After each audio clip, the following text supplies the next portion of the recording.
Candamucuto. A comunidade existia antes de você.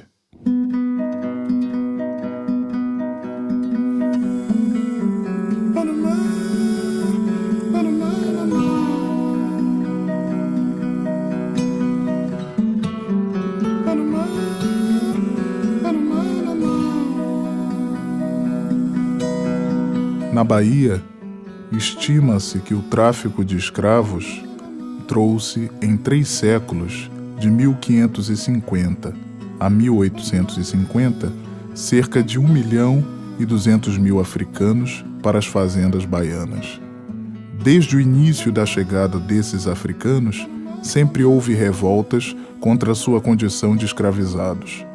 Estes fugiam e criavam espaços de resistência negra que seriam chamados, entre outras denominações, de mucambos ou quilombos, e se tornariam referência de refúgio para outros negros. E eu fui criado por 2 tias-avós. Tias-avós, como se diz assim, filhas de ex-escravos. E eu ouvia as histórias. E elas não chamavam de quilombo, elas chamavam mucambo. Mandazila kunamaza mamutwe simbi simbi sambo akuyaya gengi na mame.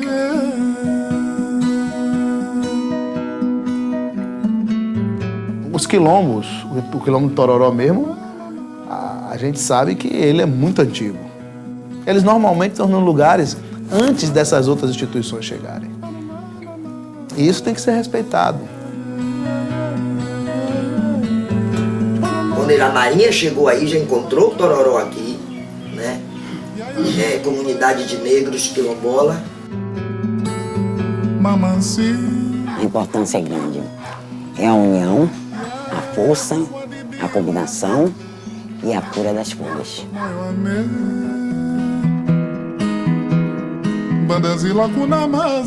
Raiava o ano de 1887, quando 4 jovens, irmãos de senzala, depois de ouvirem notícias sobre um espaço de resistência no subúrbio de Salvador, fugiram de um engenho da cidade de Cachoeira, Bahia, tomando como rota de fuga o rio Paraguaçu, e vieram parar no quilombo do Alto do Tororó. O meu bisavô, ele não aguardou a abolição, ele aboliu-se. Ele fugiu com 16 anos lá da região de Cachoeira. Ele e mais 3 amigos fugiram lá da região de Cachoeira, roubaram um batelão e vieram costeando aí, ó, até a Ilha dos Frades, até chegar no quilombo de Praia Grande, Ilha de Maré.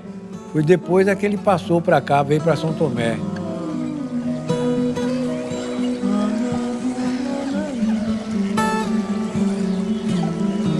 Meus filhos, sejam bem-vindos ao quilombo.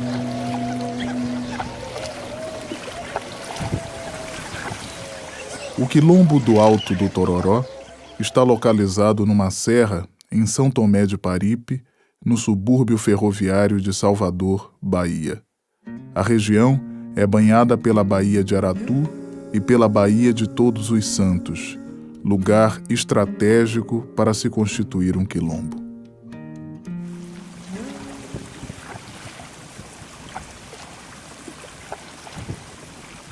O quilombo do Tororó provavelmente surgiu pela posição geográfica, pela posição privilegiada, como um mirante, uma atalaia, e tanto dava para avistar qualquer inimigo à distância, como a entrada dos peixes no saco do Tororó. Na maioria eram escravos pescadores, que eles tinham que ser pescadores porque não tinham como subsistir, tinham que ser pescadores. A população de nativos são oriundos de quase das mesmas senzalas. E existe uma consanguinidade muito grande que se for fazer o DNA de todo mundo, vai ver que todo mundo é parente, porque pela questão da origem das senzalas, que aqui o território não é muito extenso e as senzalas muito próximas. E essa proximidade de senzalas existia, como se diz assim, uma certa cumplicidade, uma certa facilidade para as fugas. Quando eu cheguei, já encontrei os descendentes. E realmente somos descendentes de negros com índios tupinambás. E Oscar Tabireza era um dos negros que o pessoal dizia que já eram filhos, né? Ou netos. Elvira, finada Elvira, que também neta de escravo, que viveu 104 anos. Wate cantoto wakanda netivango.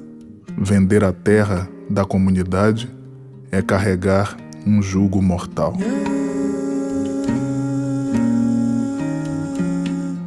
Na década de 1940, mais de meio século após a abolição da escravatura, um fato foi determinante para mudar o cotidiano dos moradores do Quilombo do Alto do Tororó. Mas quando essa marinha veio para aqui, já eu morava aqui. Depois que a marinha chegou, fez essa cerca para não deixar ninguém passar para o outro lado. Viu? Aí fez a cerca aqui embaixo, fez ali onde sobe os carros. Nós ficamos prisioneiros a mesquivaca.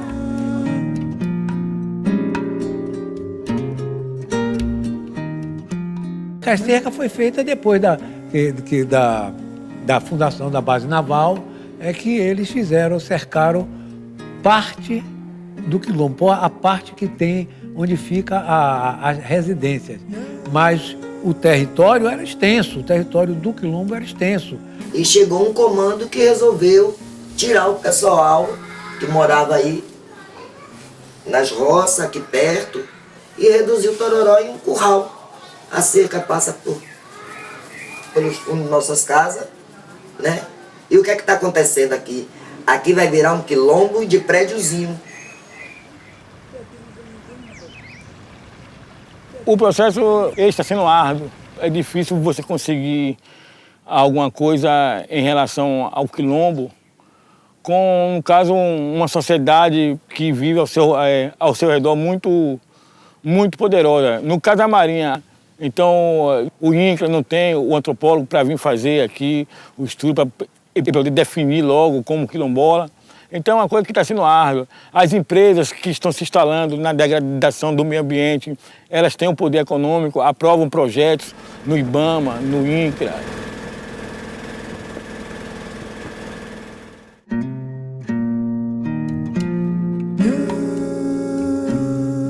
Os conflitos gerados após a instalação da Marinha no Quilombo do Alto do Tororó fez surgir uma mobilização comunitária em defesa do seu território e da sua forma de subsistência, provocando inclusive o apoio à luta de comunidades circunvizinhas, como no caso do Quilombo do Rio dos Macacos.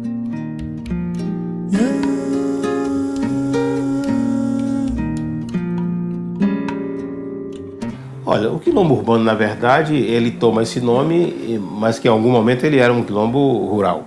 Então, a expansão da cidade, o crescimento das áreas urbanas, de alguma forma, engoliu essas comunidades que passaram a se constituir como conglomerados urbanos. Essas comunidades mais urbanas, você tem conflitos, muitas vezes, com a especulação imobiliária de um lado e outra com o Estado, como é o caso da Quilombo Rio do Macaco. A gente nasceu na terra, mas a gente não tinha noção, né? Que a terra da gente era quilombo. A gente só veio saber porque, através de Dona Fátima. Por isso que eu sempre digo, quando eu estou dando alguma entrevista, que Dona Fátima é uma peça fundamental na vida da gente. Que hoje a gente tem uma certidão dada pela Palmares e a gente tem muito que agradecer a ela. É uma comunidade remanescente de quilombo. Mas o que muita gente aqui não sabia, né? Porque por falta de conhecimento, né? Ignorância mesmo. E aí eu peguei esses documentos, vim fazer, né, o processo de pesquisar, para ver se realmente era uma remanescente de quilombo. E ficou comprovado que sim, que era. Apesar da gente não saber que a gente era quilombola, certo? Mas a gente já vem lutando desde muito antes. E a Marinha entrou na nossa terra na força, e na força bruta mesmo, porque ela, por volta de 1969, 70, veio para construir a Vila Naval. Aí foi a derrota toda da comunidade, certo? Porque ali foi tirado mais de 100 famílias, foram postas para fora sem direito a nada. Então, quando eles chegaram para derrubar, eles derrubaram de vez. Então, a gente está nessa luta, pedindo a quem é de direito e quem pode fazer direito nessa terra, porque quem viola o nosso próprio direito é o próprio governo, né? É o próprio Estado. E uma das primeiras ajudas que veio foi Dona Fátima, aqui do quilômetro Tororó. Porque Dona Fátima também sofreu e sofre as mesmas consequências que o quilombo Rio dos Macacos sofre hoje. Existe uma tradição no Brasil, infelizmente ainda não superada, de que os militares acham que não pode submeter ao poder civil. Isso não justifica nenhum tipo de ação por parte de qualquer ente, quer seja a Marinha, quer seja qualquer ente, principalmente um ente público da União, que vá de encontro às determinações do próprio governo. Os problemas que acontecem lá são problemas que são conflitos de interesse dentro do próprio governo federal. E eu explico. Quem é que certifica a comunidade? Não é a Fundação Palmares? Quem é que teria que fazer o RT&D e definir de uma vez por todas a questão da delimitação espacial? Não é o INCRA? E aí, quem é o conflito? Não é com a Marinha? Todos são órgãos da União. Em 2007, a comunidade começou, junto à Fundação Palmares, a buscar a certidão de autodefinição de remanescente quilombola. Em 2009, a comunidade foi reconhecida e no dia 27 de setembro de 2010, a certidão foi homologada. O Quilombo do Alto do Tororó possui como particularidade a característica de ser uma comunidade tradicional urbana, pesqueira, extrativista e de terreiro. Na verdade, a Fundação Cultural Palmares, ela certifica o autorreconhecimento da comunidade, tá certo? Ela é a condição necessária, mas ela não é a condição suficiente para nós termos o máximo de políticas públicas para as regiões, para aqueles territórios. Porque a gente precisaria do RT&D, que é o relatório técnico de identificação e delimitação. E o que é esse RT&D? Na verdade, ele é uma peça que tem alguns elementos, mas os mais importantes é o elemento histórico e antropológico e o de delimitação territorial. Canda, Ibáfua e Ibamoio. A comunidade são os mortos e os vivos. Mas na prática, assim como sempre aconteceu com os negros e seus descendentes, nada é tão simplório. São inúmeras as dificuldades encontradas pela comunidade. É uma luta diária em que o alento é a beleza do lugar onde se vive, a força do seu povo e a certeza de que esse local lhe pertence por direito. A comunidade resiste e, apesar das dificuldades, possui uma alegria de viver que vem do mangue, da mata, da maré, da relação com a natureza, com a culinária e com seus antepassados.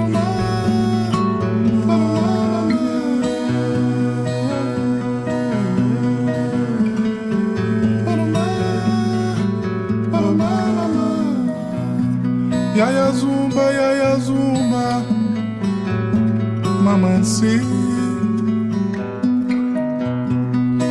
Yaya kufa didila, moyo ame. Bandazila kuna maza, mamutwe. Simbi simbi sambo akuyaya. Gengi na mame